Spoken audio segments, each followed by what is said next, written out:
Capítulo 1. Sobre la evaluación.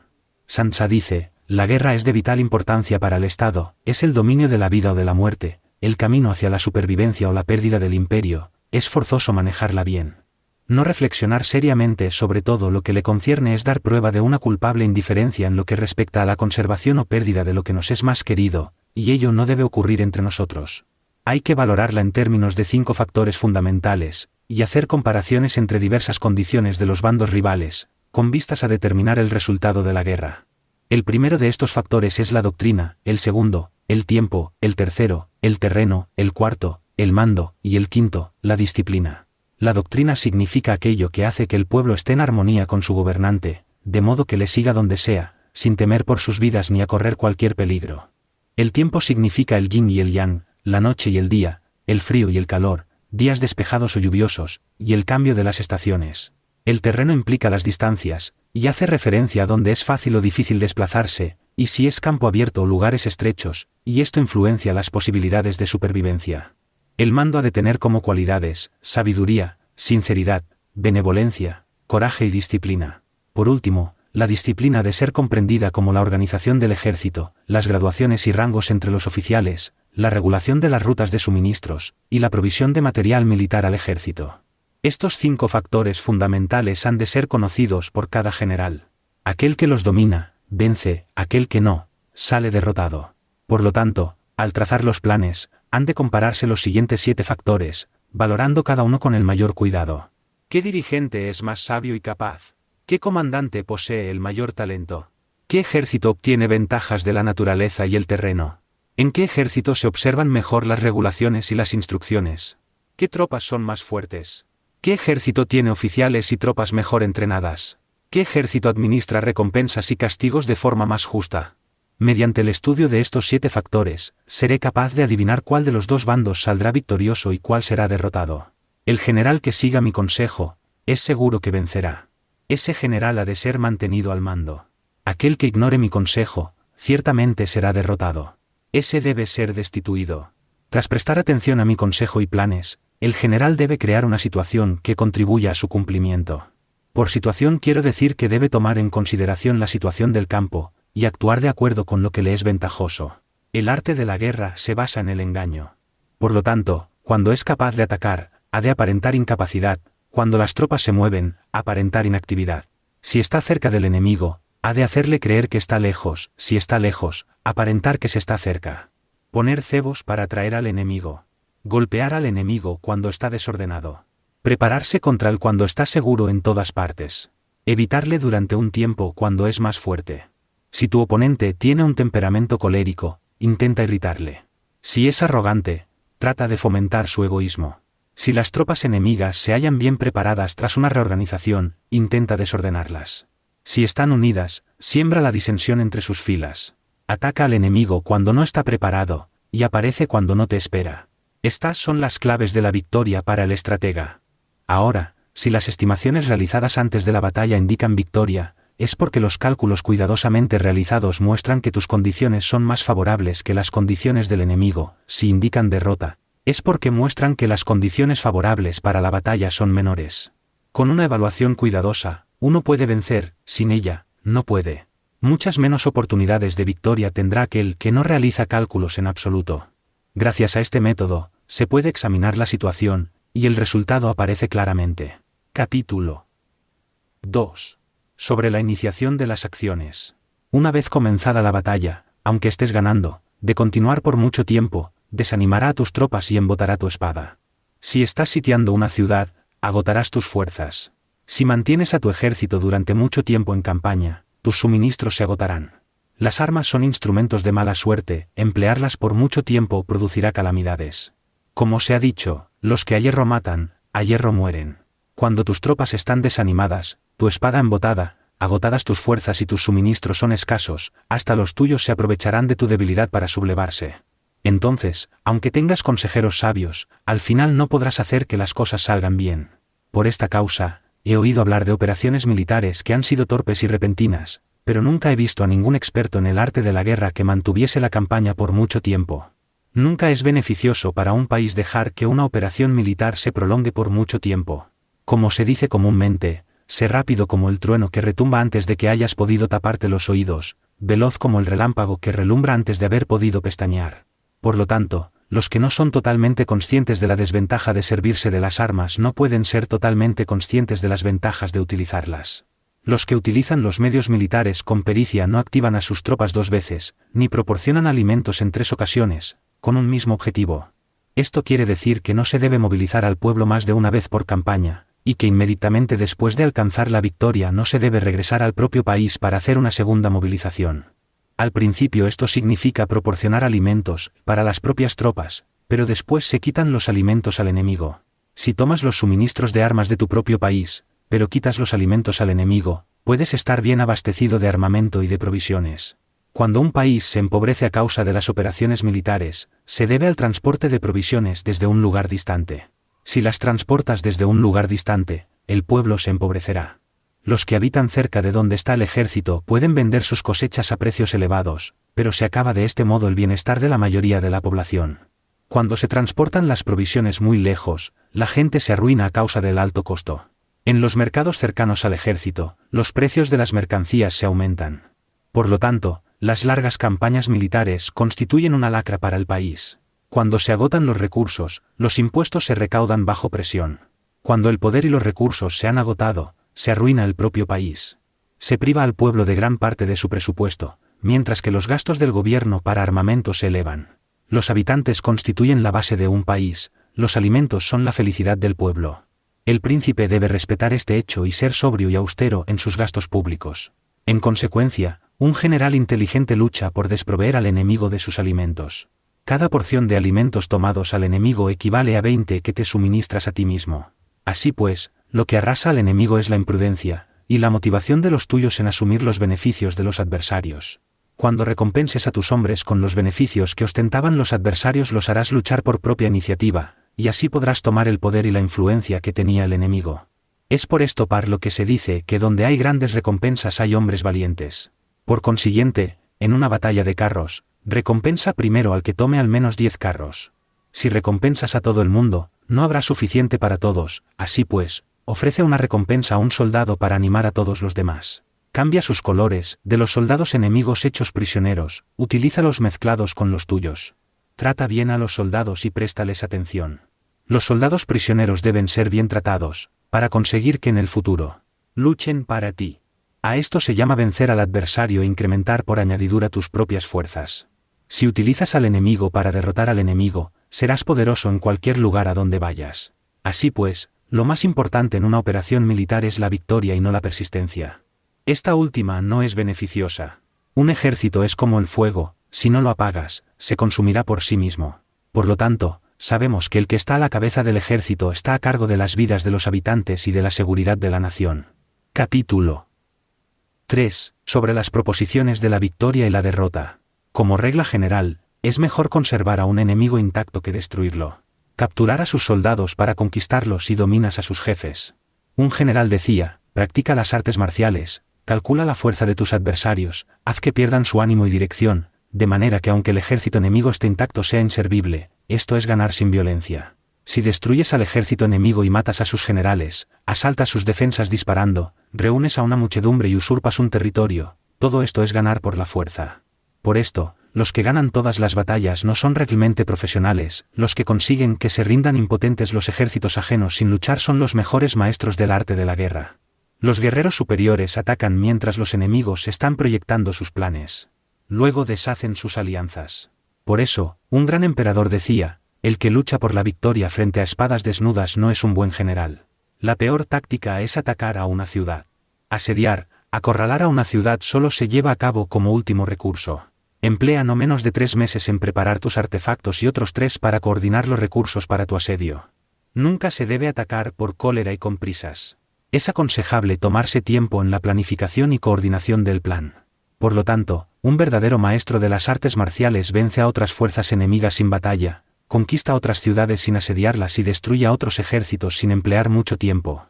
Un maestro experto en las artes marciales deshace los planes de los enemigos, estropea sus relaciones y alianzas, le corta los suministros o bloquea su camino, venciendo mediante estas tácticas sin necesidad de luchar.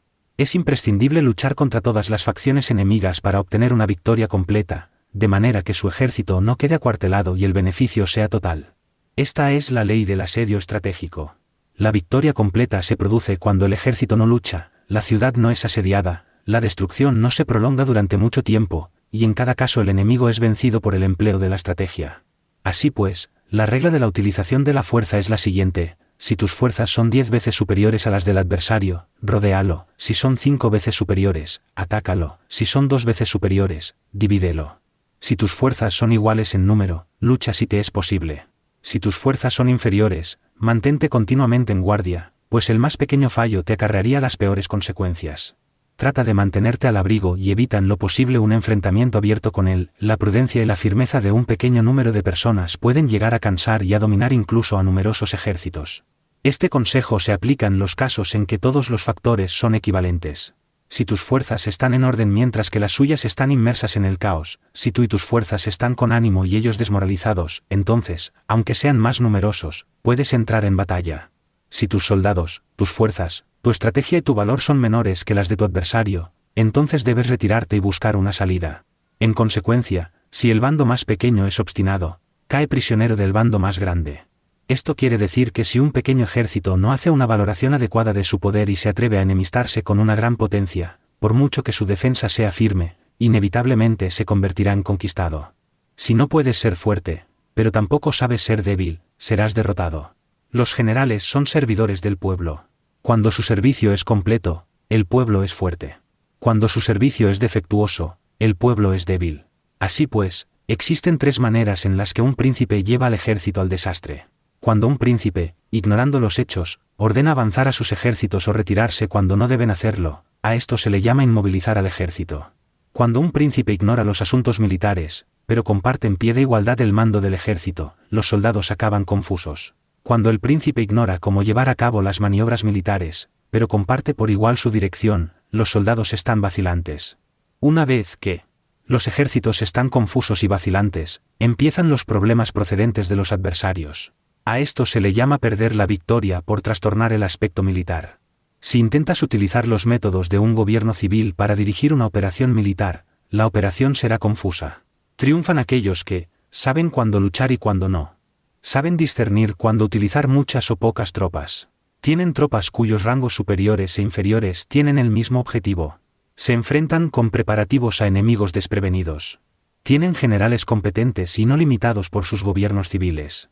Estas 5 son las maneras de conocer al futuro vencedor. Hablar de que el príncipe sea el que da las órdenes en todo es como el general solicitarle permiso al príncipe para poder apagar un fuego. Para cuando sea autorizado, ya no quedan sino cenizas. Si conoces a los demás y te conoces a ti mismo, ni en 100 batallas correrás peligro. Si no conoces a los demás, pero te conoces a ti mismo, perderás una batalla y ganarás otra. Si no conoces a los demás ni te conoces a ti mismo, correrás peligro en cada batalla. Capítulo 4. Sobre la medida en la disposición de los medios. Antiguamente, los guerreros expertos se hacían a sí mismos invencibles en primer lugar, y después aguardaban para descubrir la vulnerabilidad de sus adversarios. Hacerte invencible significa conocerte a ti mismo, aguardar para descubrir la vulnerabilidad del adversario significa conocer a los demás. La invencibilidad está en uno mismo, la vulnerabilidad en el adversario. Por esto, los guerreros expertos pueden ser invencibles, pero no pueden hacer que sus adversarios sean vulnerables. Si los adversarios no tienen orden de batalla sobre el que informarse, ni negligencias o fallos de los que aprovecharse, ¿cómo puedes vencerlos aunque estén bien pertrechados? Por esto es por lo que se dice que la victoria puede ser percibida, pero no fabricada. La invencibilidad es una cuestión de defensa, la vulnerabilidad, una cuestión de ataque. Mientras no hayas observado vulnerabilidades en el orden de batalla de los adversarios, oculta tu propia formación de ataque, y prepárate para ser invencible, con la finalidad de preservarte. Cuando los adversarios tienen órdenes de batalla vulnerables, es el momento de salir a atacarlos. La defensa es para tiempos de escasez, el ataque para tiempos de abundancia. Los expertos en defensa se esconden en las profundidades de la tierra, los expertos en maniobras de ataque se esconden en las más elevadas alturas del cielo. De esta manera pueden protegerse y lograr la victoria total. En situaciones de defensa, acalláis las voces y borráis las huellas, escondidos como fantasmas y espíritus bajo tierra, invisibles para todo el mundo. En situaciones de ataque, vuestro movimiento es rápido y vuestro grito fulgurante, veloz como el trueno y el relámpago, para los que no se puede uno preparar, aunque vengan del cielo. Prever la victoria cuando cualquiera la puede conocer no constituye verdadera destreza. Todo el mundo elogia la victoria ganada en batalla, pero esa victoria no es realmente tan buena. Todo el mundo elogia la victoria en la batalla, pero lo verdaderamente deseable es poder ver el mundo de lo sutil y darte cuenta del mundo de lo oculto, hasta el punto de ser capaz de alcanzar la victoria donde no existe forma. No se requiere mucha fuerza para levantar un cabello, no es necesario tener una vista aguda para ver el sol y la luna, ni se necesita tener mucho oído para escuchar el retumbar del trueno. Lo que todo el mundo conoce no se llama sabiduría, la victoria sobre los demás obtenida por medio de la batalla no se considera una buena victoria. En la antigüedad, los que eran conocidos como buenos guerreros vencían cuando era fácil vencer.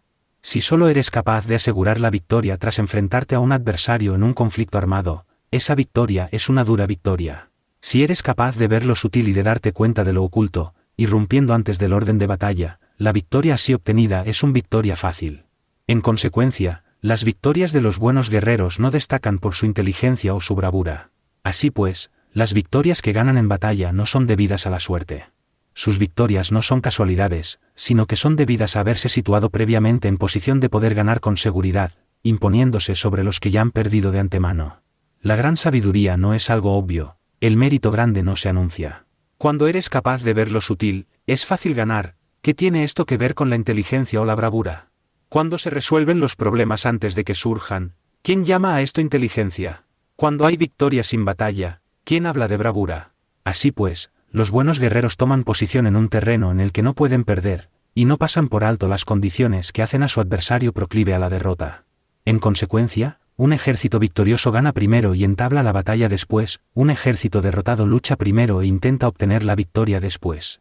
Esta es la diferencia entre los que tienen estrategia y los que no tienen planes premeditados. Los que utilizan bien las armas cultivan el camino y observan las leyes. Así pueden gobernar prevaleciendo sobre los corruptos. Servirse de la armonía para desvanecer la oposición, no atacar un ejército inocente, no hacer prisioneros o tomar botín par donde pasa el ejército, no cortar los árboles ni contaminar los pozos, limpiar y purificar los templos de las ciudades y montañas del camino que atraviesas, no repetir los errores de una civilización decadente, a todo esto se llama el camino y sus leyes.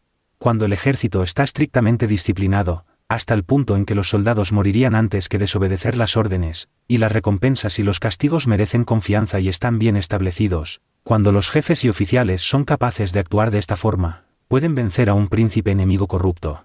Las reglas militares son 5, medición, valoración, cálculo, comparación y victoria. El terreno da lugar a las mediciones, estas dan lugar a las valoraciones a los cálculos, estos a las comparaciones, y las comparaciones dan lugar a las victorias. Mediante las comparaciones de las dimensiones puedes conocer dónde se halla la victoria o la derrota. En consecuencia, un ejército victorioso es como 1 kilo comparado con 1 gramo, un ejército derrotado es como 1 gramo comparado con 1 kilo. Cuando el que gana consigue que su pueblo vaya a la batalla como si estuviera dirigiendo una gran corriente de agua hacia un cañón profundo, esto es una cuestión de orden de batalla. Cuando el agua se acumula en un cañón profundo, nadie puede medir su cantidad, lo mismo que nuestra defensa no muestra su forma. Cuando se suelta el agua, se precipita hacia abajo como un torrente, de manera tan irresistible como nuestro propio ataque. Capítulo 5. Sobre la firmeza. La fuerza es la energía acumulada o la que se percibe. Esto es muy cambiante. Los expertos son capaces de vencer al enemigo creando una percepción favorable en ellos, así obtener la victoria sin necesidad de ejercer su fuerza. Gobernar sobre muchas personas como si fueran poco es una cuestión de dividirlas en grupos o sectores, es organización. Batallar contra un gran número de tropas como si fueran pocas es una cuestión de demostrar la fuerza, símbolos y señales. Se refiere a lograr una percepción de fuerza y poder en la oposición. En el campo de batalla se refiere a las formaciones y banderas utilizadas para desplegar las tropas y coordinar sus movimientos. Lograr que el ejército sea capaz de combatir contra el adversario sin ser derrotado es una cuestión de emplear métodos ortodoxos o heterodoxos. La ortodoxia y la heterodoxia no es algo fijo, sino que se utilizan como un ciclo. Un emperador que fue un famoso guerrero y administrador, hablaba de manipular las percepciones de los adversarios sobre lo que es ortodoxo y heterodoxo, y después atacar inesperadamente, combinando ambos métodos hasta convertirlo en uno, volviéndose así indefinible para el enemigo. Que el efecto de las fuerzas sea como el de piedras arrojadas sobre huevos, es una cuestión de lleno y vacío. Cuando induces a los adversarios a atacarte en tu territorio, Su fuerza siempre está vacía, en desventaja, mientras que no compitas en lo que son los mejores, tu fuerza siempre estará llena. Atacar con lo vacío contra lo lleno es como arrojar piedras sobre huevos, de seguro se rompen. Cuando se entabla una batalla de manera directa, la victoria se gana por sorpresa. El ataque directo es ortodoxo. El ataque indirecto es heterodoxo. Solo hay dos clases de ataques en la batalla, el extraordinario por sorpresa y el directo ordinario, pero sus variantes son innumerables. Lo ortodoxo y lo heterodoxo se originan recíprocamente, como un círculo sin comienzo ni fin. ¿Quién podría agotarlos? Cuando la velocidad del agua que fluye alcanza el punto en el que puede mover las piedras, esta es la fuerza directa. Cuando la velocidad y maniobrabilidad del halcón es tal que puede atacar y matar, esto es precisión. Lo mismo ocurre con los guerreros expertos. Su fuerza es rápida, su precisión certera. Su fuerza es como disparar una catapulta, su precisión es dar en el objetivo previsto y causar el efecto esperado. El desorden llega del orden, la cobardía surge del valor, la debilidad brota de la fuerza. Si quieres fingir desorden para convencer a tus adversarios y distraerlos, primero tienes que organizar el orden, porque solo entonces puedes crear un desorden artificial. Si quieres fingir cobardía para conocer la estrategia de los adversarios, primero tienes que ser extremadamente valiente, porque solo entonces puedes actuar como tímido de manera artificial. Si quieres fingir debilidad para inducir la arrogancia en tus enemigos, primero has de ser extremadamente fuerte porque solo entonces puedes pretender ser débil. El orden y el desorden son una cuestión de organización, la cobardía es una cuestión valentía y la de ímpetu, la fuerza y la debilidad son una cuestión de la formación en la batalla. Cuando un ejército tiene la fuerza del ímpetu, percepción, incluso el tímido se vuelve valiente, cuando pierde la fuerza del ímpetu, incluso el valiente se convierte en tímido. Nada está fijado en las leyes de la guerra, estas se desarrollan sobre la base del ímpetu. Con astucia se puede anticipar y lograr que los adversarios se convenzan a sí mismos cómo proceder y moverse, les ayuda a caminar por el camino que les traza. Hace moverse a los enemigos con la perspectiva del triunfo, para que caigan en la emboscada. Los buenos guerreros buscan la efectividad en la batalla a partir de la fuerza del ímpetu, percepción, y no dependen solo de la fuerza de sus soldados. Son capaces de escoger a la mejor gente, desplegarlos adecuadamente y dejar que la fuerza del ímpetu logre sus objetivos. Cuando hay entusiasmo, convicción, orden, organización, recursos, compromiso de los soldados, tienes la fuerza del ímpetu, y el tímido es valeroso. Así es posible asignar a los soldados por sus capacidades, habilidades y encomendarle deberes y responsabilidades adecuadas. El valiente puede luchar, el cuidadoso puede hacer de centinela, y el inteligente puede estudiar, analizar y comunicar. Cada cual es útil. Hacer que los soldados luchen permitiendo que la fuerza del ímpetu haga su trabajo es como hacer rodar rocas. Las rocas permanecen inmóviles cuando están en un lugar plano, pero ruedan en un plano inclinado, se quedan fijas cuando son cuadradas, pero giran si son redondas. Por lo tanto, cuando se conduce a los hombres a la batalla con astucia, el impulso es como rocas redondas que se precipitan montaña abajo, esta es la fuerza que produce la victoria. Capítulo 6. Sobre lo lleno y lo vacío.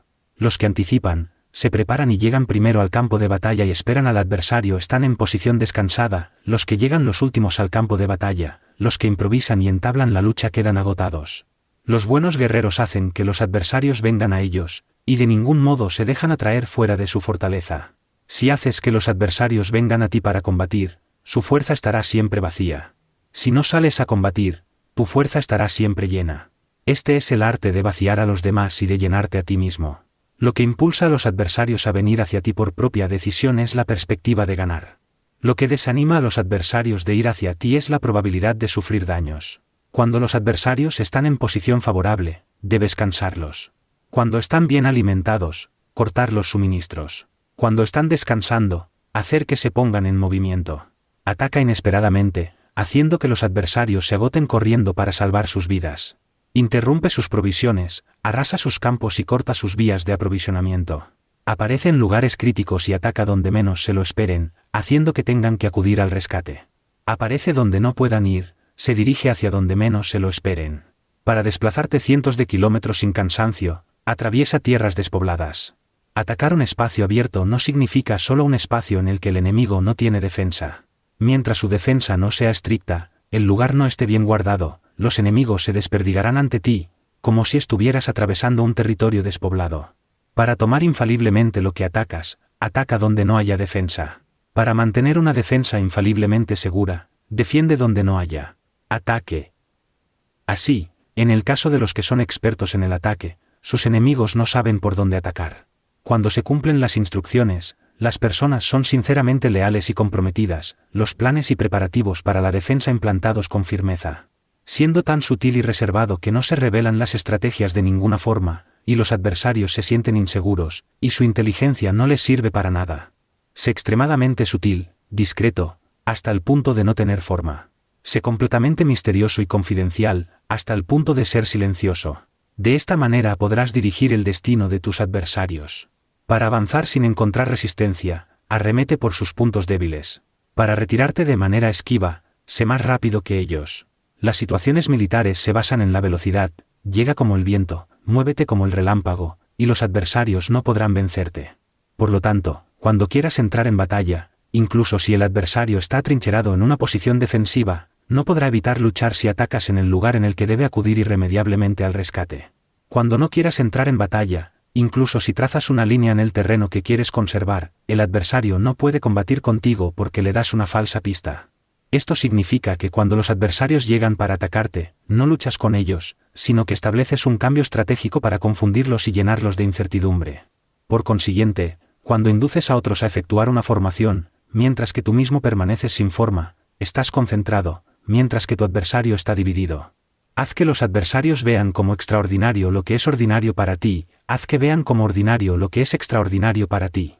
Esto es inducir al enemigo a efectuar una formación.